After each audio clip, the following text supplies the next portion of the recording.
بالله من الشيطان الرجيم بسم الله الرحمن الرحيم الحمد لله رب العالمين والصلاة والسلام على أشرف الأنبياء والمرسلين سيدنا ونبينا وشفيع ذنوبنا مولانا أبي القاسم محمد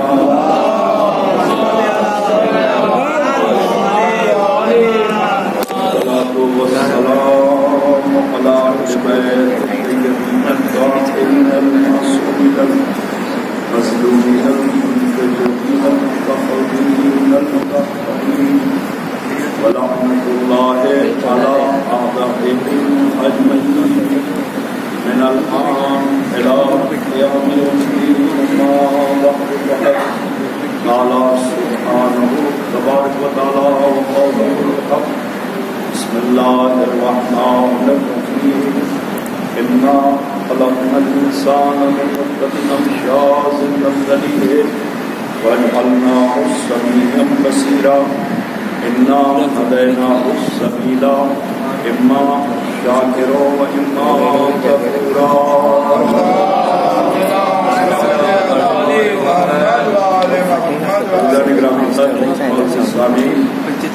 بالخصوص موالیان حیدر مردار حسین مصلوب کے خاندان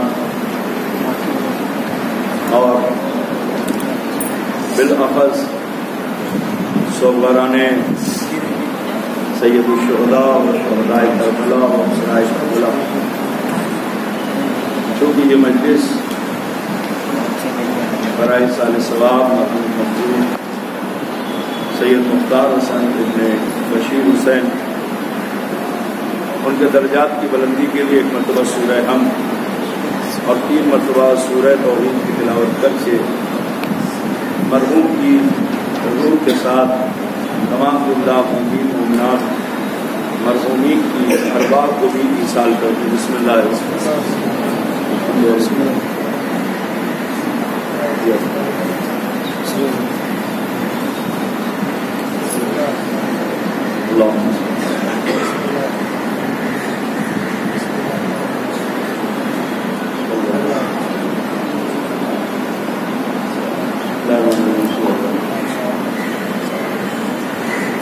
خدا بری رحمت کرے، خدا مغفرت کرے مرحوم مختار حسن اور تمام جملہ مومنین مومنات مقبولین کے درجات کی بلندی کے لیے اور ان کے ورثہ کی صبر جمیل کے لیے، بالخصوص امام کے جلد سے جلد ظہور ہونے کے لیے باواز بلند صلوات پڑھیں۔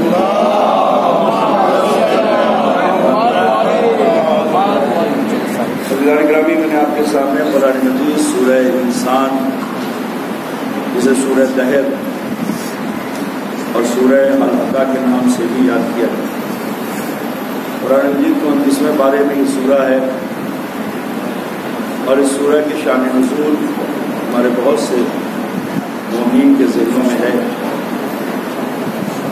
یہ سورہ اس وقت نازل ہوا کہ جب اہل بیت رسول نے روزہ رکھا اور محنت کی، اور یہ بھی پیغمبر اسلام کے کہنے سے جب امام حسن امام حسین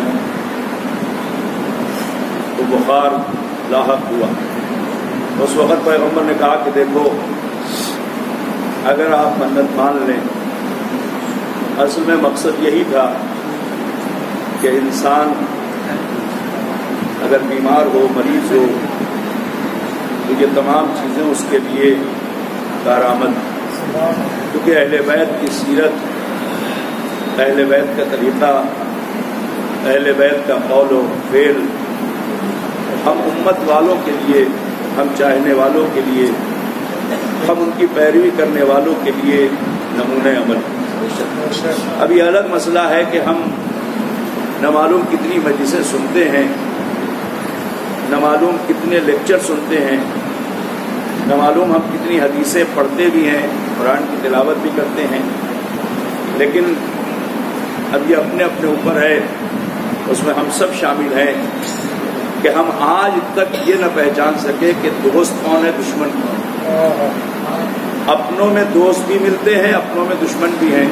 اگر واقعی ہم دوست اور دشمن کی پہچان نہیں کر پا رہے ہیں کہ اہل بیت کا دوست کون ہے، دشمن کون ہے، اس لیے کہ باتیں سب وہی کرتے ہیں مگر طریقہ ایسا ہوتا ہے کہ کہیں نہ کہیں اس میں یہ بو آتی ہے کہ یہ بغض میں ہو رہا ہے یا حسد میں ہو رہا ہے یا محبت میں ہو رہا ہے۔ صلوات پڑھیں مل جل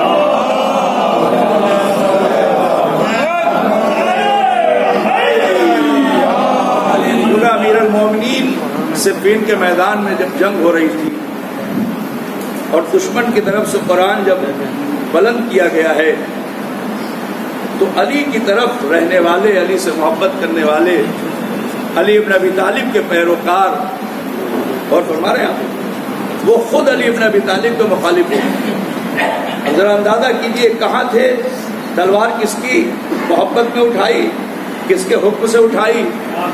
دشمن سامنے تھا مگر دشمن نے جو چال چلی تو پھر علی ابن ابی طالب کے مخالف لوگ ہو گئے، ہے نا؟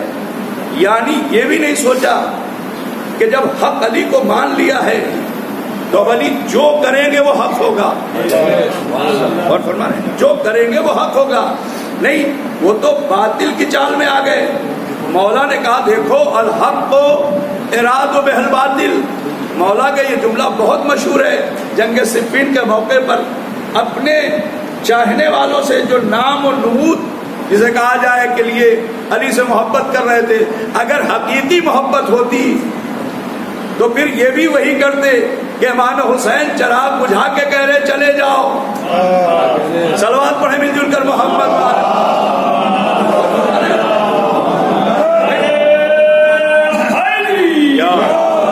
مولا فرما رہے چلے جاؤ، مگر کوئی گیا نہیں۔ مولا کہہ رہے دیکھو تمہیں جنت میں جگہ مل جائے گی، اگر واقعی جنت کی بھی لالچ ہے تو وہ بھی ہم تمہاری ضمانت دیتے ہیں، تم رات کے تاریکی میں چلے جاؤ، اندھیرے میں چلے جاؤ۔ اچھا یہی نہیں، امام حسین نے یہ بھی کہا، جملہ ملتا ہے کہ ہم تمہاری گردنوں سے اپنی بیعت بھی اٹھا لیتے ہیں، یعنی تمہیں آزاد کر رہے ہیں۔ امام نے کہا کہ اگر بیعت کے اندر رہ کر تم جاؤ گے تو باغی کہلاؤ گے۔ توجہ کیجیے گا، ہم بیعت بھی اٹھا رہے ہیں، اب تمہاری مرضی، مگر وہ گئے نہیں۔ کیوں؟ اس لیے کہ وہ جانتے تھے کہ حسین کی محبت میں حسین کو امام مان کے مر جانا زندگی سے زیادہ بہتر ہے۔ صلوات پڑھیں مل جل کر محمد مانا تھا جو فرما رہے ہیں۔ اسی لیے دنیا کا واحد چچا اور دنیا کا واحد بھتیجا ہے کہ جس نے سوال کیا، اور کیجئے گا دیکھیں جناب قاسم سے سوال کیوں کیا امام حسین نے؟ یہ سوال علی اکبر سے نہیں کیا، یہ سوال اون محمد سے نہیں کیا، توجہ فرمائے، یہ سوال کس سے کیا؟ 13 سال کا سن ہے، بھتیجا ہے، یتیم امام حسن ہے۔ سوال کیوں کر رہے ہیں کہ تمہارے نزدیک موت کیسی ہے؟ شاید آپ کے ذہنوں تک کوئی بات پہنچ جائے، توجہ کریں بھائی۔ مولا علی اکبر سے نہیں سوال کیا، مولا عباس سے نہیں کہا، اون محمد سے نہیں کہا، کسی اپنے ساتھی سے نہیں کہا، کسی سے نہیں کہا نا، کس سے پوچھا؟ 13 سال کا سن ہے۔ امام حسین پیغام دینا چاہتے تھے کہ اگر 13 سال کا جوان میدان میں جائے اور شہید ہو جائے تو دنیا کہہ سکتی ہے کہ اس بچے کو کیا پتا تھا کہ موت کیا ہوتی ہے؟ اس بچے کو کیا پتا کہ موت کیا ہوتی ہے؟ ارے بھائی چچا نے کہہ دیا، آقا نے کہہ دیا، چلا گیا نہیں، بلکہ پوچھ کے امام نے پیغام دیا کہ دیکھو اگر اس کے نزدیک حق پہ مر جانا شہد سے زیادہ شیریں نہ ہوتا تو حسین کبھی اجازت نہ دیتے۔ صلوات پڑھیں مل جل کر محمد۔ یہ مرنے والے بھی 13 سال کے ہیں مگر انہیں پتا ہے کہ حسین کی محبت میں دین پر، دین اسلام کی حفاظت کرتے ہوئے موت کو بھی اگر گلے لگایا جائے تو وہ موت شہد سے زیادہ شیریں کہلاتی ہے۔ صلوات پڑھیں مل جل کر۔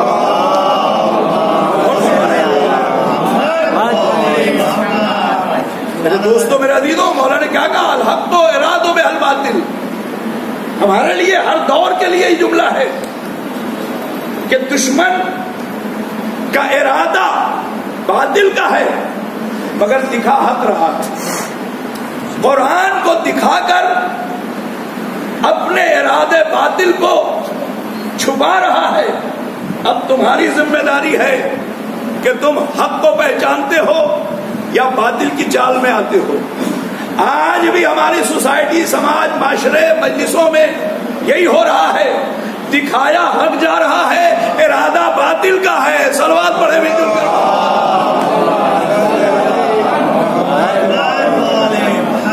چاہے عزاداری کا نام ہو، ماتمداری کا نام ہو، شبیداری کا نام ہو، محفل و مجلس کا نام ہو، یہ پہچاننا ہمیں اور آپ کو ہے کہ مقصد کیا ہے اس کا. میں مجلس پڑھ رہا ہوں تو میرا مقصد کیا ہے پڑھنے کا، یہ آپ کو پہچاننا ہے کہ میری بات صحیح ہے یا غلط ہے. اور فرما رہے آپ بھائی کون تھے نہروان میں، کون آئے، خارجی کون بن گئے؟ یہی تو خارجی تھے جو علی کے ساتھ تھے. تو ہم بھی تو دعوے محبت علی بن ابی طالب کر رہے ہیں. اب غور کریں، ہم بھی تو محبت علی بن ابی طالب سے دعوے محبت کر رہے ہیں نا. لیکن کیا صرف اور صرف محبت کا تقاضا یہی ہے کہ اگر علی بن ابی طالب کا نام آئے تو نعرہ لگا دیں، اہل بیت کا نام آئے تو صلوات پڑھ لیں، پیغام سنیے گا؟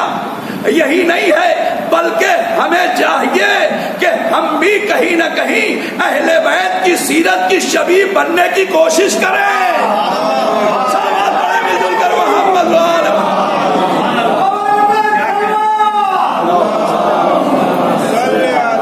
ہم تابوت کی شبیہ بناتے ہیں، ہم علم کی شبیہ بناتے ہیں، ہم ذوالجلال کی شبیہ بناتے ہیں کہ نہیں؟ ہم ہر چیز کی شبیہ بنا رہے ہیں نا. شبیہ کے معنی کیا ہوتے ہیں؟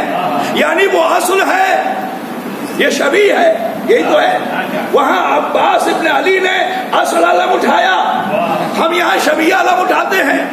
وہاں حسین کی سواری کا نام اصل ذوالجنا، ہم اس کی شبیہ بناتے ہیں، ہے کہ نہیں؟ ہمارے گھروں میں بھی ہے، اللہ خانوں میں بھی ہے. الحمدللہ آپ کا عقیدہ، آپ کا ایمان خدا قبول کرے، توجہ کریں. لیکن کبھی یہ بھی تو سوچیں کہ ہم نے سارے تبرکات کی شبیہ تو بنائی اور اس پر عقیدہ بھی رکھتے ہیں، کبھی اپنے کردار کو بھی، کبھی اپنے جسم کو بھی، کبھی اپنی آنکھوں کو بھی، کبھی اپنے ہاتھ و پیر کو بھی ویسی شبیہ بنا کے معاشرے میں پیش کرے جو سیرت اہل بیت ہے، وہ حق تھے، وہ اصل تھے. ہم کم سے کم شبیہ ہی بن جائیں. صلوات پڑھے بھی دل کر. اور کریں، ہم جب بولے تو لگے لوگوں کو علی والا بول رہا ہے، ہم جب چلے تو لگے لوگوں کو کہ علی والا چل رہا ہے. ہماری زبان جب کھلے تو لگے کہ ہم علی والے ہیں. ہمارا کردار بھی ہونا چاہیے، کم سے کم چھلک تو آنی چاہیے. اور فرما رہے آپ ہمارے اندر ہماری زبان اللہ نے ہمیں کیوں دیا ہے؟ ہم ماں کے شکم میں تھے. آپ ذرا اندازہ کیجیے، انا خلقنا الانسان من نطفۃ امشاج نبتلیہ. یہ سارے ثواب کی مجلس سے خدا مرحوم کی اور تمام جملہ مومنین مومنات کی مغفرت کرے اور آپ سب پہ خدا رحمتیں نازل کرے. توجہ فرمائیں. اللہ نے کہا ہم نے تمہیں خلق کیا ایک مادے سے، ایک قطرہ آب سے، ایک نطفے سے. کہاں بنایا؟ شکم مادر میں. یہ بتائیے وہاں اللہ نے جب بنایا تو یہ کان اللہ نے کیوں بنایا؟ کیا وہاں کوئی چیز سننی تھی؟ توجہ کریں. اللہ نے ہاتھ اور پیر وہاں بنائے شکم مادر میں، کس لیے؟ وہاں چلنا تھا، وہاں ہاتھ پیر سے کچھ کرنا تھا. وہاں آنکھیں دی، کیا وہاں دیکھنا تھا؟ وہاں ناک دی، کیا وہاں کسی چیز کی بو سونگنی تھی؟ وہاں دہن دیا، کیا وہاں بولنا تھا؟ نہیں. توجہ کریں، جملہ دے رہا ہوں. وہاں اللہ نے بنایا ہمیں مگر کہیں اور کے لیے. اور کر رہے ہیں آپ، بنایا شکم مادر میں، بنے ہم شکم مادر میں مگر کس لیے؟ اس دار فانی کے لیے. اب جملہ سنیے، اشارے ثواب کی مجلس ہے. اللہ نے بنایا وہاں یہاں کے لیے، کان بنائے وہاں اس دنیا کے لیے تاکہ یہاں آوازیں ہوں گی، سننا پڑے گا. آنکھیں بنائی وہاں، دیکھنا یہاں ہے. ہاتھ بنایا وہاں، کام یہاں کرنا ہے. پیر بنایا وہاں، چلنا یہاں ہے. توجہ کریں، زبان اور دہن وہاں بنایا، کلام یہاں کرنا ہے، یعنی قدرت نے ہر شے بنائی شکم مادر میں اس دار فانی کے لیے۔ اب میں جملہ کہوں، اظہار ثواب کی مجلس ہے، عزیزوں بس یہی فطرت کا تقاضا ہے کہ ہمیں بھی سوچنا چاہیے کہ ہم بنے ہیں وہاں یہاں کے لیے، رہ رہے ہیں یہاں وہاں کے لیے، فانی زندگی میں رہ رہے ہیں مگر کہاں کے لیے؟ ابدی زندگی کے لیے۔ تو انسان کو چاہیے، وہاں اللہ نے بنایا، ہم مجبور تھے، یہاں ہمیں عقل و شعور دیا ہے، عمل بھی وہاں کے لیے کرنا ہے،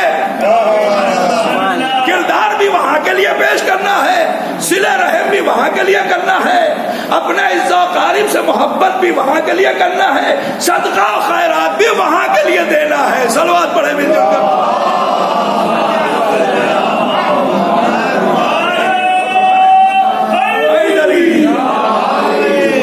ہم بنے ہیں شکم مادر مگر اس دنیا کے لیے، کان یہاں سنیں گے، آنکھیں یہاں دیکھیں گی، ہے نا؟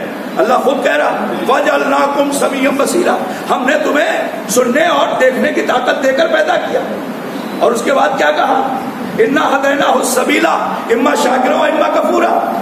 کہاں کے لیے کہہ رہا ہے کہ ہم دو راستے بھی تمہیں دکھا رہے ہیں، اب تمہاری مرضی شکر کرو، تمہاری مرضی کفر کرو۔ کیوں کہہ رہا ہے؟ اچھا پیدا کرتے ہی کہہ دیتا کہ دیکھو جب اس دار فانی میں آنا تو فوراً ہمیں بتانا کہ تم کدھر جا رہے ہو، شاکروں میں ہو یا کافروں میں ہو، انکار کرنے والوں میں ہو یا شکر کرنے والے میں۔ نہیں، اللہ نے کہا ہم تمہیں مہلت دیں گے۔ کتنا کریم خدا ہے، کتنا رحیم خدا ہے، کتنا عظیم خدا ہے، کتنا محبت کرنے والا خدا ہے، کتنا لطف و کرم کرنے والا ہے کہ فوراً نہیں کہا کہ جب دنیا میں آ جانا، ہاتھ دے دیا، پیر دے دیا، کان دے دیا، آنکھیں دے دی، توجہ جا رہا ہوں، سب کچھ تمہیں دے دیا، اب تمہاری مرضی ہے، جیسے ہی جاؤ ہمیں بتا دینا کہ تم شاکروں میں ہو یا کافروں میں ہو، منکر ہو۔ کہ نہیں، تمہیں مہلت دیں گے۔ کتنے دن کی پروردگار؟ کتنے دن کی؟ کہ اگر سن پہ نازک ہے تو 9 برس کی مہلت، اور اگر مرد ہے، لڑکا ہے تو 15 سال کی مہلت۔ ہم تمہیں اس لیے مہلت دے رہے ہیں کہ ہم زبردستی کا سجدہ نہیں چاہتے۔ ہم زبردستی کا سجدہ نہیں چاہتے، زبردستی کا سجدہ ہوتا تو ملک بہت تھے میرے پاس، فرشتے بہت تھے میرے پاس، عبادت کی کمی نہیں ہے، ذرے ذرے عبادت کریں۔ جملہ سنیے گا، اللہ نے ہمیں عقل و شعور دے کر 15 سال تک ہمارے لیے موقع فراہم کیا۔ تمام دنیا کی نعمتیں تمہارے لیے ہیں، یہ دنیا دیکھو، سمجھ میں آئے کہ کوئی خالق ہے تو سجدہ کر لینا، سمجھ میں آئے تو سجدہ کرنا۔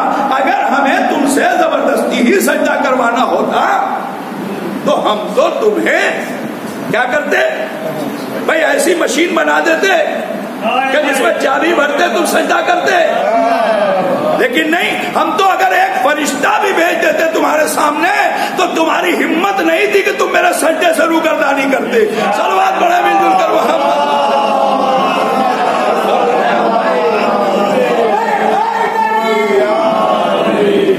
اور فرمانے ہمیں زبردستی کا سجدہ نہیں چاہیے، تمہاری مرضی جب آئے، سمجھ لو تمہاری عقل، تمہارا ذہن، تمہارا فہم و ادراک، تمہارے اندر افہام و تفہیم کی جب قوت پیدا ہو جائے، اس کے بعد جب تمہاری سمجھ میں آئے کہ کوئی خالق ہے، کوئی مالک ہے، کوئی پیدا کرنے والا ہے، کوئی رب ہے۔ دیکھیے خدا رب ہے نا، رب العالمین ہو چکا ہے۔ رب کے معنی کیا ہوتے ہیں میں نے بہت مرتبہ پڑھا ہے، لیکن چونکہ اظہار ثواب کی مجلس ہے ایک جملہ آپ کے حوالے کر رہا ہوں، ایک صلوات پڑھیں مل جل کر محمد۔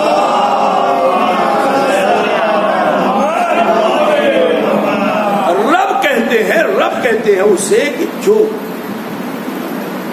تمام ذمہ داریوں کو پوری کرے، جس کی پرورش کر رہا ہے، جسے پال رہا ہے۔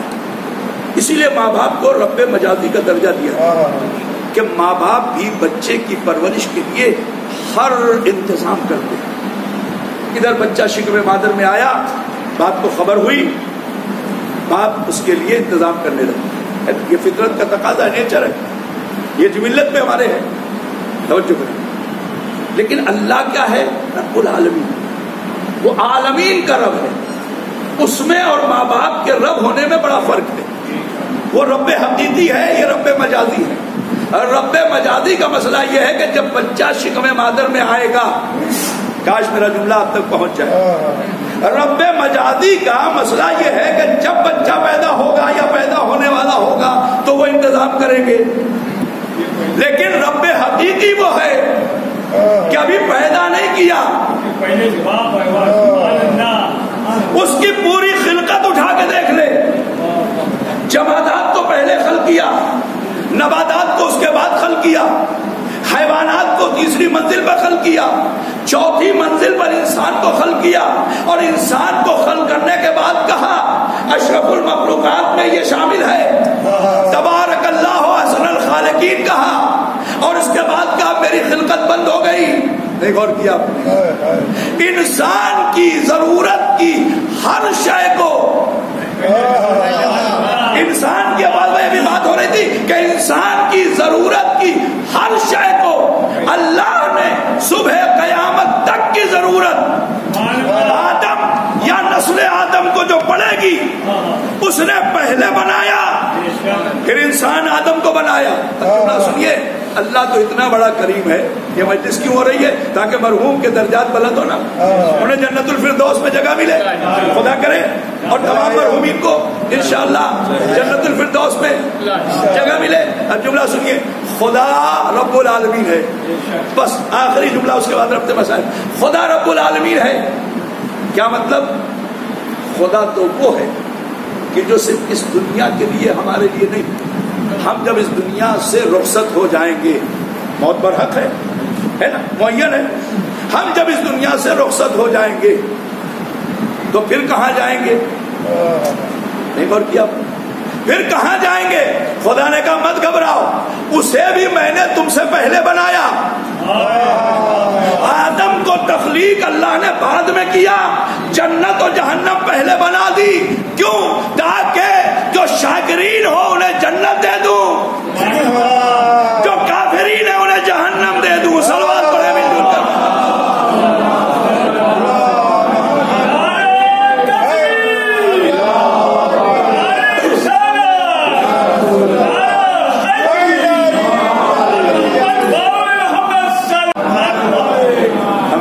ابھی آج کی جو تاریخ گزری ہے رسول خدا صلی اللہ علیہ وآلہ وسلم کی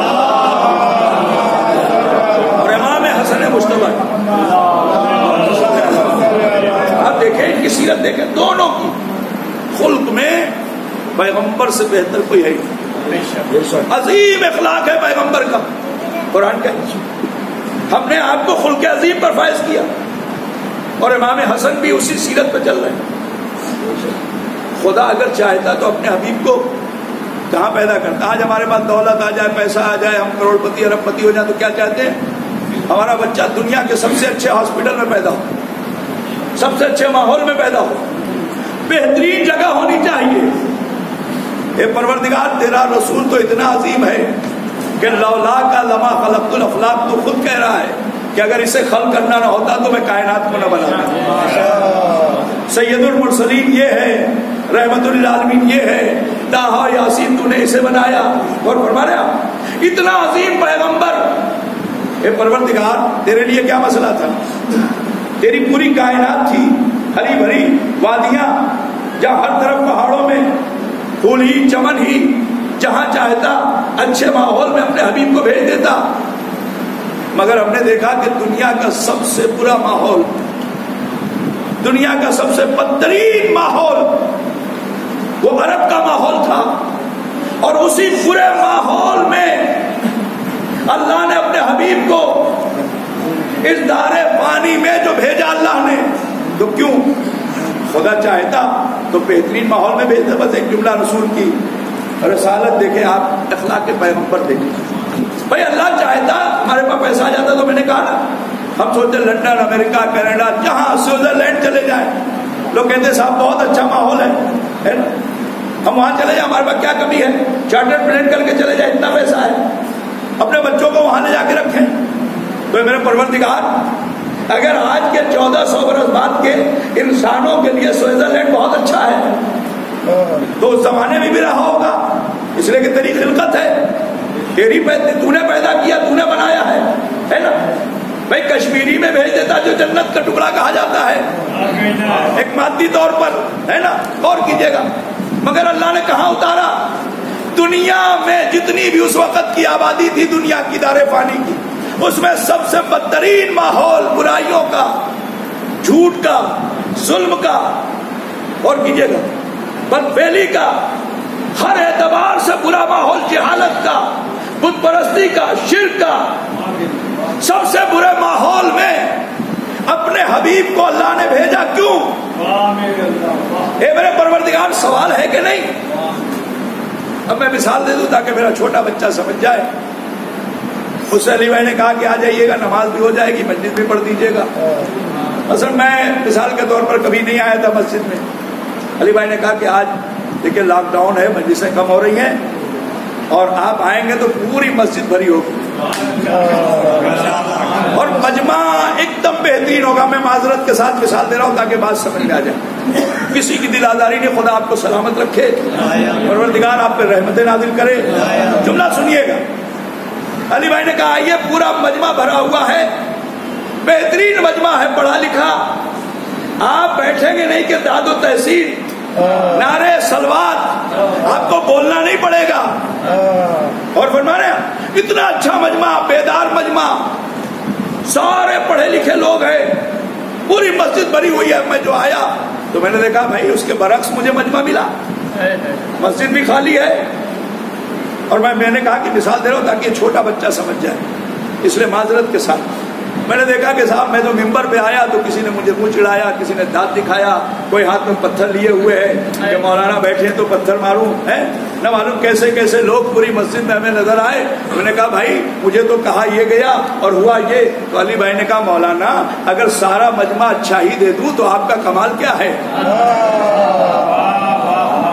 اگر پڑھا لکھا مجمع آپ کو مل جائے تو پھر آپ کا کمال کیا ہے؟ کمال تو یہ ہے کہ اس مجمع کو بہتر کر دے. اللہ نے کہا اسی لیے اپنے اس حبیب کو بھیجا جو سیرت میں، جو اخلاق میں، توجہ کیجیے گا، جو کردار میں اتنا عظیم ہے کہ اس سے بہتر کوئی نہیں ہے. میں نے اس لیے بھیجا کہ جو پتھر مارے، جو کوڑا پھینکے، جو راہوں میں کانٹے بچھائے، جو پیغمبر کو شاعر و مجنون و دیوانہ کہے، اگر وہی لوگ کردار پیغمبر کو دیکھ کے قدموں پہ جھک کے کلمہ نہ پڑھے تو مجھے خدا نہ کہنا، اسے نبی نہ کہنا. میرے نبی کا کمال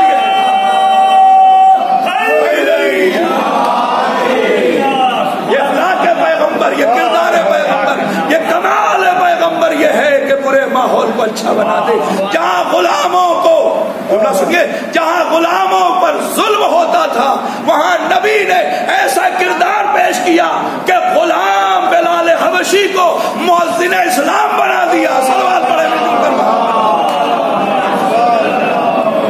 جہاں عرب بیٹیوں سے نفرت کرتا تھا نبی نے وہ کردار پیش کیا کہ اپنی بیٹی کو کہا کل فاطمہ ام ابیہا، فاطمہ اپنے باپ کی ماں ہے. صلوات پڑھے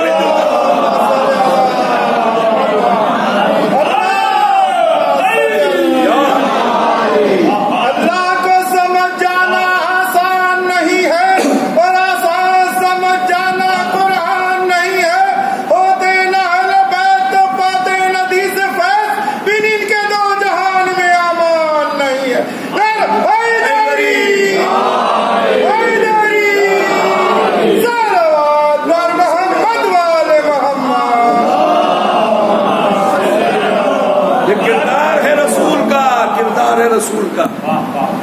کہ آج اس رسول کا کلمہ ہم 1400 برس کے بعد پڑھیں.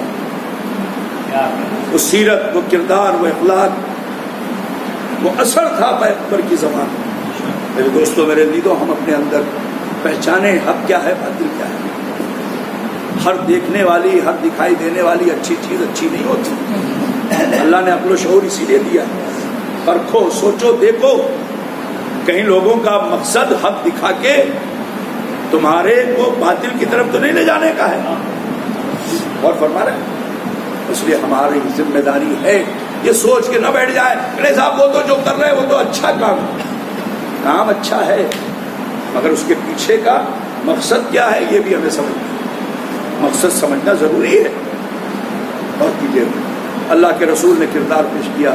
میں نے کہا کہ آج کا جو دن گزرا اور دو معصوم آئیے پیغمبر اپنی بیٹی کے زانوں پہ سر رکھے ہوئے، جناب زہرا کے زانوں پہ سر ہے. ایک عرابی آیا اور اس نے آ کے دروازہ سیدہ پہ دق الباب کی. بی بی نے کہا کہ کیا کام ہے؟ کہ مجھے اللہ کے نبی سے ملنا ہے. بی بی نے کہا جاؤ میرا بابا بھی آرام کر رہا ہے، بعد میں آ جانا. اجرکم اللہ، جاؤ بعد میں آ جانا. آنے والے نے پھر تھوڑی دیر میں آواز دی، پھر بی بی نے وہی کہا. اس کے بعد مجھے نہیں پتا تیسری بار اس نے کس طرح پکارا. اب جو اس نے تیسری مرتبہ پیغمبر سے ملاقات کی بات کی نا، زہرا کا کلیجہ پھٹنے لگا، آنکھوں سے اشک جاری ہوئے، رخسار پیغمبر پر گرا. نبی نے بیٹی کے اشک کی حرارت محسوس کی. نبی نے آنکھیں کھول کے ایک جملہ کہا، شاید اس جملے کو آپ محسوس کریں اس لیے کہ مصائب محسوس کیا جاتا ہے. پیغمبر نے ایک جملہ کہا ہے، میری بیٹی میری زندگی میں رونے کا سبب کیا ہے؟ اس کے معنی کہ نبی بتا رہے میرے بعد تو تجھے بہت رلایا جائے گا فاطمہ، مجھے بہت ستایا جائے گا فاطمہ. ہاں عزیزوں، نبی نے صحیح کہا تھا، میری زندگی میں نہ رو، میری زندگی بھر تو تجھے میری زندگی کے بعد رلایا جائے گا. جس دروازے پر نبی سلام کرتے تھے، السلام علیکم یا اہل بیت و معدن الرسالہ، یہ اہل بیت نبوت تم پر سلام. نبی روزانہ دستور تھا پیغمبر کا کہ صبح کی نماز کے بعد تاکیبات کے بعد پیغمبر پہلے درے فاطمہ پہ آتے تھے، سلام کرتے تھے، زہرا سے اجازت طلب کرتے تھے، پھر داخل ہوتے تھے، بیٹی کی ملاقات کرتے تھے. آیت تطہیر کے نازل ہونے کے 6 مہینے یا 9 مہینے تک پیغمبر نے اہل بیت نبوت کے کہہ کر سلام کیا. جانتے ہیں کس لیے؟ تاکہ اصحاب دیکھ لے، ازواج دیکھ لے کہ جس دروازے پر میں سلام کرتا ہوں میرے بعد اس دروازے پر آگ و لکڑیاں لے کر نہ آنا، میرے بعد سیدہ کو نہ ستانا، میرے بعد میری بیٹی فاطمہ زہرا کو نہ ستانا. مگر امت نے پیغمبر کے قول کو بھلا دیا.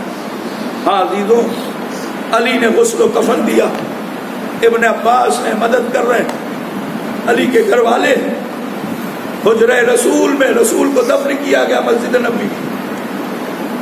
میں کہوں گا یا رسول اللہ آپ کو دفن کیا گیا، مگر آپ کا نواسا، آپ کا بڑا نواسا، جب اسے آپ کے پہلو میں دفن کرنے کا مسئلہ آیا تو اس کے لاشے پر تیر چلایا گیا، امام حسن کے جنازے پر تیر برسایا گیا.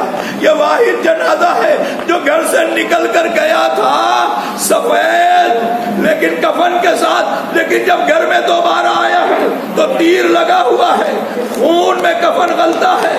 ارے میں کہوں گا پھر بھی جب گھر میں آیا ہے نا جنازہ تو بہنوں نے تیر نکالا، بھائیوں نے تیر نکالا، دوبارہ ارے جنازے کو پانی سے پھر پاک کیا گیا، خون صاف ہوا، دوسرا کفن پہنایا گیا. ماں کے پہلو میں بقی میں لے جا کے امام حسین نے بھیا حسن کو دفن کیا. بابا ایک جملہ کہہ کے مجلس تمام کر دوں، اے مولا حسن آپ کا جنازہ حسین نے اٹھا کے دفن تو کیا، تیر بہنوں نے نکالا، مگر حسین کے جسم پر کربلا میں اتنے تیر لگے تھے کہ حسین کا جنازہ تیروں پہ معلق تھا. کوئی تیر نکالنے والا نہیں، کوئی حسین کو بچانے والا نہیں، کوئی حسین کے جسم سے تیر جدا کرنے. سیعلم الذین ظلموا انا للہ و انا الیہ راجعون. پروردگارہ ہماری اس عبادت کو قبول فرما، پروردگارہ حاضرین کو اپنی رحمت نازل فرما. تمام مومنین و مومنات میرے معبود جو یہاں ہیں جو میری آواز سن رہے ہیں، جو نہیں ہے پروردگار ان سب کو ہرا پتھر بلا سے محفوظ مرحوم مختار حسن کے درجات کو بلند کر، ان کے بچوں کو عزت قاری دوست و احباب لوح ٹیک کو صبر جمیل عنایت، تمام جملہ مومنین مومنات جس میں ہم سب کے مرحومین شامل ہیں جو اس دنیا سے رخصت ہو گئے ہیں، پروردگار ہم سب کی مغفرت پر، ان کے درجات کو بلند کر، ہمیں حق کو پہچاننے کی توفیق عنایت، باطل سے بچنے کی توفیق عنایت، ذکر اہل بیت سننے سمجھنے اور کرنے کی توفیق عنایت، پروردگار محمد و آل محمد سنتے میں ہمارے امام کا جلد سے جلد ظہور کر، ہم سب کو ان کے اعوان و انصار میں شمار کر، ربنا تقبل منا انک انت السمیع العلیم۔ آپ تمام حضرات سے گزارش ہے کہ سورہ ہم 3 مرتبہ سورہ توحید کی تلاوت کر کے مرحوم مختار حسن ابن بشیر حسین اور تمام جملہ مومنین مومنات مرحومین کی ارواحوں کو ایصال کریں۔ اللہ کیا کریں صراط الذین انعمت قل هو اللہ لم یلد ولم یولد بسم اللہ قل هو اللہ لم یلد ولم یولد خدا بری یا مسلم